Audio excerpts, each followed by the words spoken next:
Seth MacFarlane's perfectly timed spoof is gaining fans ahead of Netflix's Star Trek Discovery photo. Fox Alex Nelson 2 hours Tuesday, September 19, 2017. You'd think that sci-fi fans would be excited for the long-awaited TV return of Star Trek. But the buzz over Star Trek Discovery has been relatively muted, despite it being more than a decade since previous Star Trek series Enterprise. More bizarrely, perhaps, the show is in danger of being overshadowed by Seth MacFarlane's spoof The Orville. MacFarlane's new comedy derives inspiration from the beloved Space Odyssey. And, as fans and critics have noted, it appears more like classic Star Trek than Discovery does.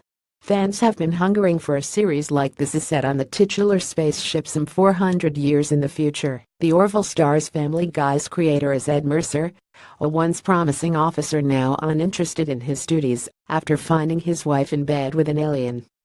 Unable to escape that troubled turn, his now ex-spouse is assigned to the same ship. The show focuses on the exploits of Mercer and his crew as they explore the universe, encountering all sorts of strange creatures and scenarios.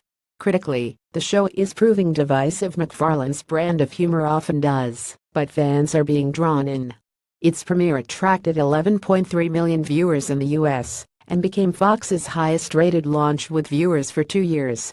The show's hijinks are an obvious, affectionate homage to Star Trek series past, where less than exemplary special effects and overacting were commonplace. The Orville is managing to capture the classic spirit of the show while simultaneously lampooning it. As one viewer put it, Star Trek fans have been hungering for a series like this since The Next Generation. Boldly going nowhere, Star Trek Discovery, meanwhile, is flying surprisingly under the radar. A prequel series of sorts, set before the events of the original Kirk and Spock series, its focus on interplanetary politicking sounds like a more gritty take on the material. Not the fantastical, exploratory space journey of old. The plot sees the galaxy thrown into chaos when a war between the Klingons and the United Federation of Planets breaks out. But it's not just the story that has a chaotic backdrop. Star Trek Discovery has been plagued with production issues, which started when original showrunner Bryan Fuller left in October last year. Fans were keen to see what Fuller could do with the series he had previously written for Deep Space Nine and Voyager. But after disagreements with producers CBS, who asked him for a serialized show over his preference of an anthology series, he left. Cast-aside concerns were raised further when CBS announced the show wouldn't be on network television. Instead, it will be available on their subscription-based CBS All Access service in the US and Netflix in the rest of the world. Some feel this is sidelining such a classic franchise as Star Trek. Sonequa Martin Green stars as First Officer Michael Burnham in Star Trek Discovery. Photogenic Netflix Discovery has also been behind schedule for almost its entire production. The show has been delayed multiple times, and it left casting until worryingly late in its development. Whether it will come out unscathed remains to be seen.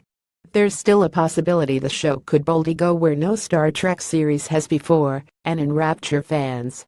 But with Seth MacFarlane's spoof capturing what many deem to be the essential essence of Star Trek, it could be an absurd parody of the real thing that takes all the glory. Star Trek Discovery is available on Netflix UK from Monday, September 25. The Orville will get a UK broadcast later this year.